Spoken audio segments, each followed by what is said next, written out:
Hey guys, Andy here. So OnePlus have always really been at the budget end of things. The original OnePlus One I think was like £250, maybe $299, somewhere around there. And they always marked themselves as flagship killers because they were trying to claim that they would replace the flagships with their £250 devices. And that just wasn't the case. And I think gradually they're realizing that, and as the years go on, the cost is going up and up and up because the quality of the OnePlus phones is going up and up and up. But they've never really been able to fight it out with the big boys until now. The OnePlus 8 Pro is finally a flagship level device, and that's what we're going to take a look at today.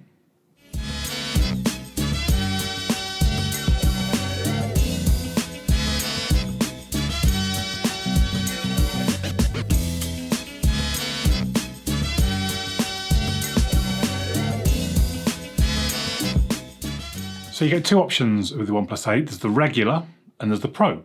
The Pro that we've got here today is $799, which is only up £100 to be fair on the OnePlus 7 Pro. The OnePlus 8 is $599. Now both of those are the sort of 8 gig, 128 gig versions. Put £100 on that to get the 12 gig of RAM, 256 gig of storage version. I've just got the 8 gig of RAM. I don't think 12 gig is warranted yet at this point. So here is the actual device. As you can see, it's black. I think that's the only colour you get the 8 gig in, and the 12 gig. Actually, I forgot what colour the 12 gig is. I think it's green, something like that. So it's much like they have had on their previous devices. The volume rocker is on the left, which actually I really like because even after months and months of use with devices, I always get the power and the volume the wrong way around when I'm reaching to turn my podcasts down. We've got the slider switch which changes the silent, or ringing or vibrate, which honestly I hardly ever use. I just leave my phone on vibrate. There's a couple of times I've moved it on to ringing when I've been at home because actually it might be better to just hear the phone. But generally I just leave it on vibrate. So not a massive use for me. The device comes with its own case, which actually I really like and I've used quite a bit. And it came with a screen protector applied, but I found it gathered dust and smudges and things quite easily, and it had a slightly tacky feel, so I just removed it in the end. Generally, I'm quite good at looking after my devices, so I'm not too worried by that. If you do go for a tempered glass screen protector, just be aware it might interfere with the fingerprint sensor, which is, of course, in the screen. So we tap once to wake the screen, and then I find it to be really quite reliable. I've put a few different fingers on. I have had in-screen fingerprint sensors in the past which have really been not very good. OnePlus 6 or something around there I had a lot of issues with. But this one has actually been really reliable and pretty quick. The hardware itself, so it's running a Qualcomm Snapdragon 865 7nm chipset. It's got an octa-core CPU. It's got an Adreno 650.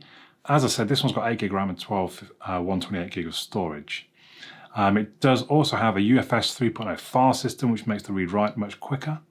On Geekbench 5, it scored 3,284 as an average, which is the best I've had from any phone, which is not massively surprising. It's the newest phone I've got as well. But it is blazingly fast and smooth. Now, I am running Nova Launch at the moment, and I'll explain why when we get to software, but that's not a comment on OxygenOS's stock launcher's fluidity and smoothness. It generally is really fast and smooth.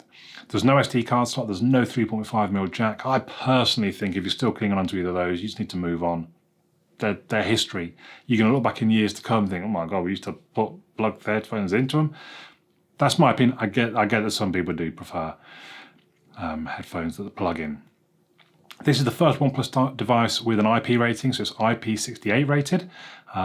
It's got NFC, it's got stereo speakers, although I don't think it's got Dolby Atmos, which it did have last year, which is interesting. They do sound a little high-pitched and tinny, although there is good volume. It scored 91.2 decibels on my test. So let's just give you a brief.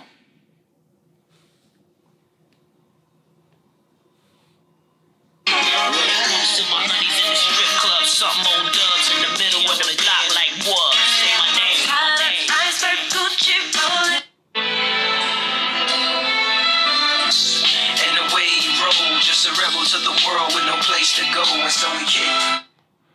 I'm pointing at the camera because the mic's on top of the camera, just if you're wondering what I'm doing. Bit of podcast. Now joins us. We talk about Android 11 Developer Preview 3. That's seamless. Whether they're and by for advice on the road. About Android. We fly in. I'm thinking. I thought you were going to say we're Captain Android. So the volume is really very good, and to me that's quite important. I listen to a lot of podcasts, even a lot of phone calls I'll make using the speaker of the phone. And it's got to have a decent loudspeaker, which the OnePlus 8 Pro certainly does. It also has aptX for those that find that important. That's the one that sort of gets better Bluetooth audio quality and lower latency. I think it's quite important. It's also dual SIM, but it's a SIM tray that a card goes in either side. I didn't check. Raju asked if it did 5G on both. I haven't got a 5G SIM, I haven't got a 5G plan, so couldn't tell you. It also has quite good haptics, which you don't notice until you've got bad haptic feedback on a device, and this has really nice haptic feedback. So the hardware generally is very good. Part of the hardware though is the screen, and the screen is possibly one of its strengths. So it's a Fluid AMOLED 6.78 inch 1440 by 3120 pixels, which is 513 pixels per inch. And it really is a very nice screen. It runs at 120 Hertz, even at 2K, which possibly is the only phone that does that at this point, possibly. You might have noticed as well, it's got a pinhole front-facing camera, which we'll come to obviously when we get to the cameras, rather than the 7 Pro had the mechanical front-facing camera. It's all shielded by Corning Gorilla Glass. There was talk of there being possible green tints at low light and low brightness. I had a look, I couldn't see it. I couldn't see the problem, but apparently some devices do. I've mentioned the in-screen fingerprint sensor. I really hate that it doesn't have an always-on display. It's really close to being a deal breaker for me. I hate that I can't look to see the time. I can't look to check I've got no notifications. I mean, it's only a tap away. I get that. It's still a tap though. And if your hands are full, even who knows? I don't know. I don't really know why. Why you wouldn't put it as an option? There's so many options in the software. Why wouldn't that be one of them? And then, mind you, to be fair, I've ranted about this before, and someone's going, "Oh, there is. It's just called something different." Not on this device, but probably on a Xiaomi. So if you know what I'm missing, please let me know in the comments. But it is an amazing screen. It went up to 792 lumens at its brightest using my light meter, which is right up there with the big boys. Basically, 792 is plenty brightness. I certainly didn't. I've used it out in. We've had reasonably good weather over the last week until the last couple of days. I had no problem seeing the screen in the sunny days outside. So, the cameras. First point, I think that's really quite a big camera bump. Even with the case on, there's a slight camera bump, which means it's a big bump. But the lenses themselves, we've got a 48 megapixel f1.8 25mm sort of wide angle, regular wide angle, which got laser autofocus, optical image stabilization. F1.8 is not that low, although I suppose the lowest is only about 1.6. So f1.8 it's not bad. I'm just saying there have been, and that normally just means the lower the number, the better low light photography, the more light it can let in when it's open. Then we've got an 8 megapixel f2.4 telephoto with optical image stabilization. That's a 3 times optical zoom. Then we've got a 48 megapixel f2.2 13mm ultra wide lens. To me, ultra wide is very important. A good camera phone needs to have ultra wide. All of those lenses have phase detection autofocus just to help with focusing. Then there's a 5 megapixel f2.4 depth sensor. Then the front-facing camera, 16 megapixel f2.5 sort of regular wide angle. I would say right now, go and see the video I did of the OnePlus 8 Pro versus the Pixel 4 camera comparison. Go on, I'll wait. You go watch it. Now, assuming that you've paused this, you went and watched that, and you've come back, we can now talk about it and not spoil things, but a lot of people were surprised the OnePlus 8 Pro was taking the better pictures. Better than the Pixel 4. I mean, to the point that I was worried that I had smudges on my lens for the Pixel 4, because, I mean, they were, I thought, clearly better. Really strong colours, good detail, possibly slightly oversaturated for some people, but really very good. I was particularly impressed when I was taking pictures into the sun, which you shouldn't really do, because generally it's so hard for cameras to deal with that bright light shining directly into the lens. But the OnePlus 8 did a great job of still picking out the colours and keeping the detail. Really impressive.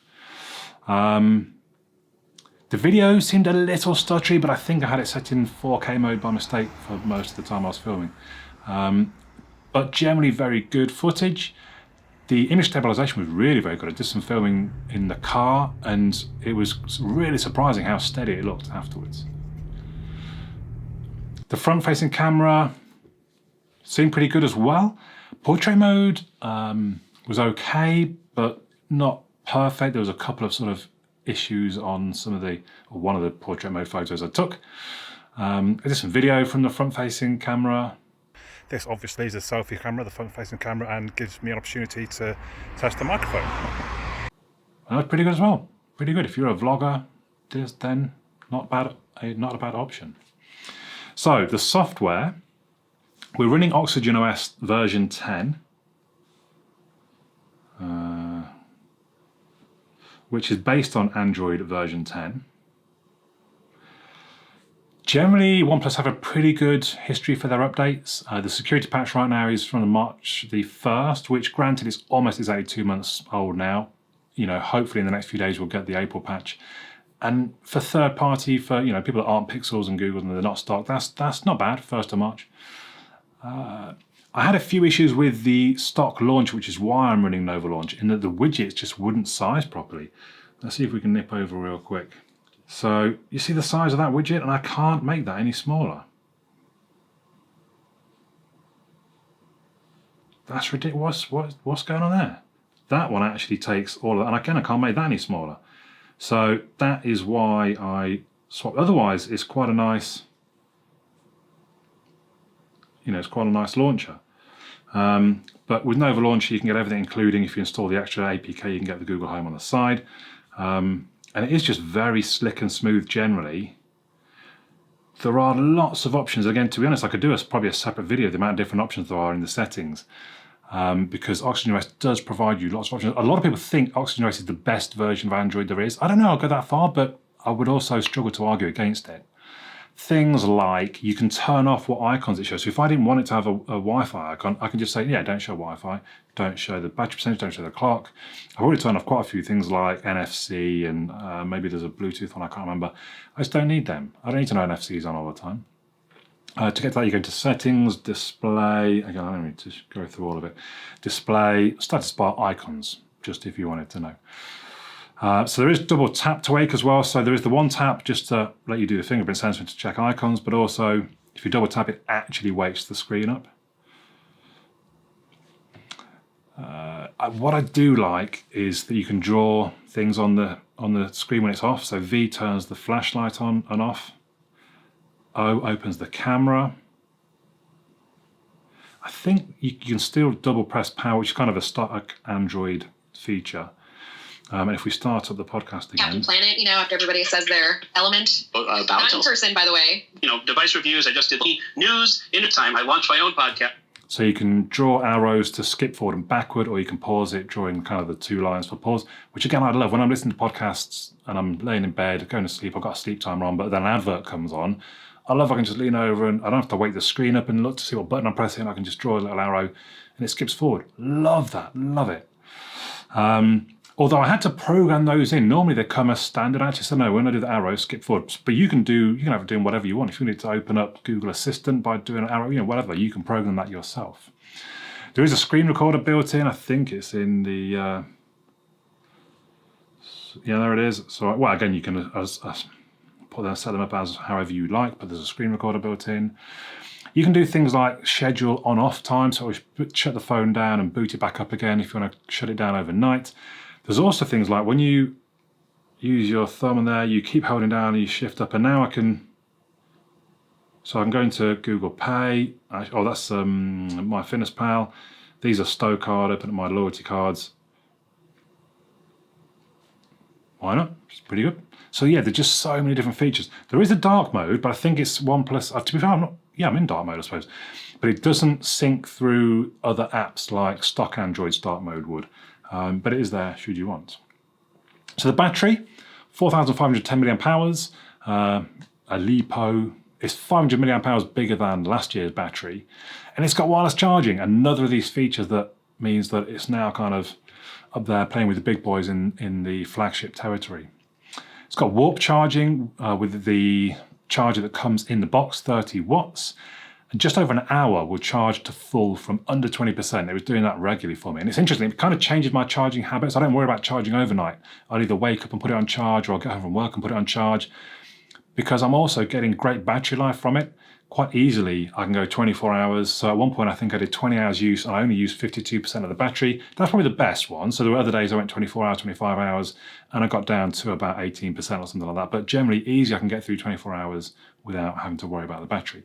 I think that's because it's got reasonably aggressive RAM management. So for example, using my Wear OS watch, I had to go through various different settings and say, don't battery optimize Wear OS, don't kill this app, don't, because it just kept killing things. And although my watch stayed connected to the device, it had the little disconnected icon at the top, and it would receive notifications, but it wouldn't pass the internet through to the watch, so I couldn't check like Google Keep or install apps and things like that.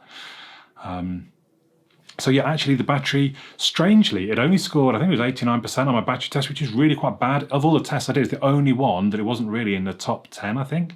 And 89% was right down quite low. I've not had a decent phone really that's done that in a long time. But I've got 120 hertz on, and whatever the screen, there's a special mode for when you're watching videos, screen smoothing or something like that. And a big portion, 37 minutes of the hour-long test, is it playing video in VLC. And I think that kind of ruined the battery more than we would most times. If you turn, I should really do the battery test again, turn those off. If I do, I'll try and remember to leave a comment down below of what it scored in sort of more optimized settings, shall we say. But you're still going to get about 6 hours of screen on time. And in fact, if we look at AccuBattery, this is what I tend to use now for gauging a battery. So yeah, almost 7 hours of screen on time. If I didn't turn the screen on at all, it would last almost 2 days, but generally I'm going to get 25.5 hours use from one charge. So overall, the conclusion for me, there's so many things that are good on this device. The screen is amazing. I do miss the always on display. That's possibly a deal breaker. The camera is now a strength of the device. The battery, whilst it didn't score well in my test, is still pretty good. I would say it's a strength of the device. It's very fast and fluid. The performance of the device is not in question. OxygenOS is a well-featured version of Android. A lot of people love it, like I say. The speakers are really strong and loud. It's a nice design. It really is a nice design. And really what it's left with me to decide is, do I want to go back to a big bulky phone like this? I won't lie, there's times when I put this in my pocket, I just don't like how much space it takes, how big and heavy it is in there. I've got so used to my Pixel 4, I don't know I want to go back to the big device. I think as a whole it's better than my Pixel 4, and as a whole it's a great phone that I would love to use day in, day out, and I probably will, but at the same time I'm really going to miss it, or it's just going to bug me a little bit when it takes up such space in my pocket, and sometimes just such space in my hand where you have to adjust it to be able to reach something up at the top. I don't know. I'd love to hear your thoughts about it though. Let me know what you think. Do you prefer the bigger device? Are you ready to shout this much on a OnePlus phone that used to be sort of £300, £400, £500? If you haven't subscribed already, please do check out other videos on my channel. Do consider contributing via Patreon. I'm about to show you the link that you would use for that. My name's Andy though. Catch you all again soon.